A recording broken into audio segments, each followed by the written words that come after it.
Good afternoon everyone, especially to you sir. This is the continuation report of Miss Jenny Semeliano. So, oblique slip fault.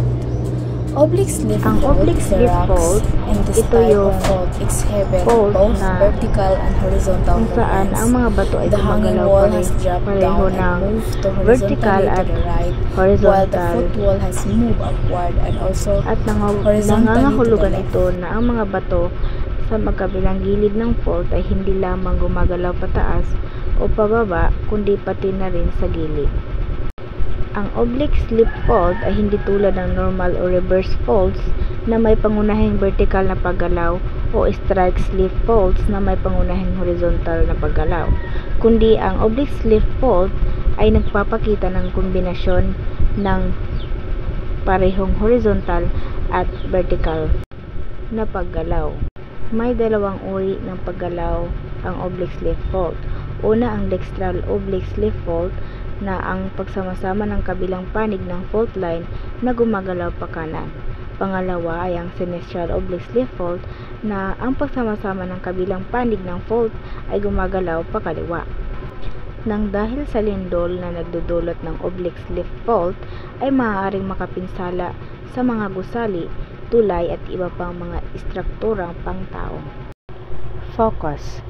Focus is where the movement begins, where the stress and the thrust is released first, or where the slippage of rocks along the fault line originates.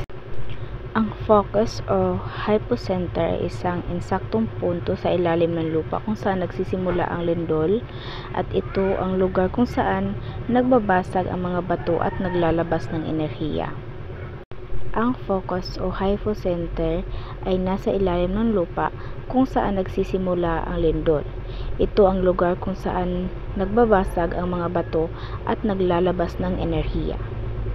Ang biglang paglabas ng enerhiya sa focus ay nagpapalabas ng mga seismic waves na kumakalat sa lahat ng direksyon. Na kapag ang stress ay umabot sa pinakataas na bato, ito ay nagbabasag sa isang fault line. Epicenter. Epicenter is directly above the focus. Ang epicenter ay nasa ibabaw ng lupa o yung ating tinatapakan. Ito ang lugar kung saan karaniwang pinakamalakas ang pagyanig at pinakamalaki ang pinsala. Paano ito nangyari? Una, ang mga tectonic plates sa ilalim ng Earth ay palaging gumagalaw. Dahil sa paggalaw na ito, nagkaroon ng pressure sa mga bato sa ilalim ng lupa. At kapag ang pressure ay masyadong malakas, ang mga bato ay nababasag. At ang pagbasag na ito ay naglalabas ng enerhiya sa anyo ng seismic waves. At ang seismic waves naman ay naglalakbay palabas mula sa focus at umaabot sa ibabaw ng lupa. At kapag ang punto sa ibabaw ng lupa kung saan unang nararamdaman ang pagyanig ay ang epicenter o yung ating tinatapakan. Seismic waves. Seismic waves are generated from the focus and traveled outward. When the focus is less than 60 km deep, it is a shallow earthquake. When the focus is between 60 to 300 km deep, an intermediate earthquake occurred. Finally, when the focus is beyond 300 km, a deep earthquake took place. Ang seismic waves ay mga alon ng enerhiya o vibration na nagmula sa focus ng isang lindol at naglalakbay sa loob at sa ibabaw ng Earth. Kapag ang mga tectonic plates sa ilalim ng lupa ay gumagalaw at nagkakasalpukan, naglalabas sila ng napakalaking enerhiya na nagiging sanhi ng mga seismic waves. May dalawang uri ng seismic waves. Una, ang P waves o tinatawag nating primary waves.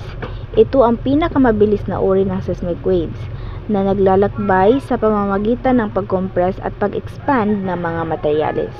Pangalawa ay ang S waves o secondary waves. Ito ang mas mabagal kaysa sa P waves at naglalakbay sa pamamagitan ng pag-ikot ng mga materyales. Sinasabi dito na ang mga uri ng lindol ay batay sa lalim ng focus. Kapag mababaw na lindol, ang focus ay mas mababa sa 60 km ang lalim at katamtamang lindol naman na kapag ang focus ay nasa pagitan ng 60 to 300 kilometer ang lalim. At kapag malalim naman ang lindol, ang focus ay higit sa 300 kilometer ang lalim.